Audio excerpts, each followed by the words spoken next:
యేసు ప్రభు చెప్తాడండి ఒక ఉపమానం. ఇది చాలా ప్రాముఖ్యమైన ఉపమానం అంటాడు. It's talks about the times and the season. అయ్యా, ఇంకో ఏడాది సమయం, because every year has 4 seasons. ఇంకొక 4 seasons చూస్తాను, ఏమన్నా ఫలము. నేను అంటాను, ఫలము మాత్రం కాదు, కనీసం చిగురించినా కూడా వెయిట్ చేస్తాను. కనీసం ఆ చిన్న బడ్స్ వచ్చినా కూడా ఏదో వస్తుందో వెయిట్ చేద్దాంలే. కానీ ఫలం లేదంటే ఏమంటాడు తెలుసా? నేనే నరికి పడేస్తా.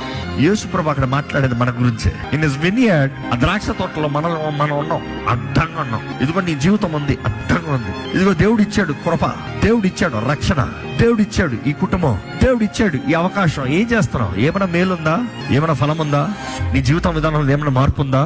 దేవుడు నీ దగ్గర నుంచి ఏమైనా పొందుకోగలుగుతున్నాడు? చివరికి నీ జీవితం ద్వారా దేవుడు మహిమపరచాలి కదా. ఏ విధానంలో ఉన్నా దేవుడు మహిమపరుస్తున్నారా? Is God being glorified through your life or it's all about you? ఈ జీవితంలో ఫలము చూస్తాము, నీవు వర్ధిల్తాము కదా. ఈరోజు దేవుడు ఆశపడుతున్నాడు అండి. ఎలాగుంది నీ స్వభావం? మారతానికి సిద్ధమా? ప్రతిదానికి కంగారు పడే మనసా? లేకపోతే దేవుని వాగ్దానాల్లో నిలిచి ఉండే జీవితమా? ప్రతిదానికి ఆందోళనతో వేదనతో బ్రతికే బ్రతికా? లేకపోతే దేవుని సన్నిధిలో సమాధానముతో నీకు ఇవ్వబడిన అవకాశాలు, నీకు ఇవ్వబడిన తరుణాల్ని, నీకు ఇవ్వబడిన జీవితాన్ని సరైన రీతిగా బ్రతుకుతున్నావా? నీవు చేయలేని దాని గురించి కంగారు పడద్దు. నీకు ఇవ్వబడిన దాన్ని బట్టి దేవుని స్తుతించండి. God is faith.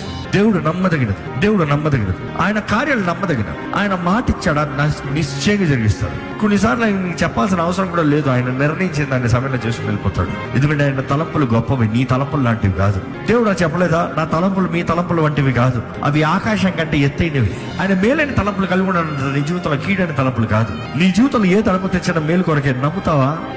చెప్పండి, నమ్ముతున్నాను ప్రభా, నీ చిత్తం నా జీవితంలో జరగలేదు. నీ ఏ స్థితిగతులను నడిపించినా, ఏ పరిస్థితులను తీసుకెళ్ళినా నమ్మకంగా బ్రతుకుతానయ్యా. నా హృదయాన్ని కాపాడుకుంటా, నా జీవితాన్ని కాపాడుకుంటా, నా స్వభావాన్ని కాపాడుకుంటా, నేను మాట్లాడే విధానాన్ని కాపాడుకుంటా, నేను తలంచే విధానాన్ని జ్ఞాపకుంటా.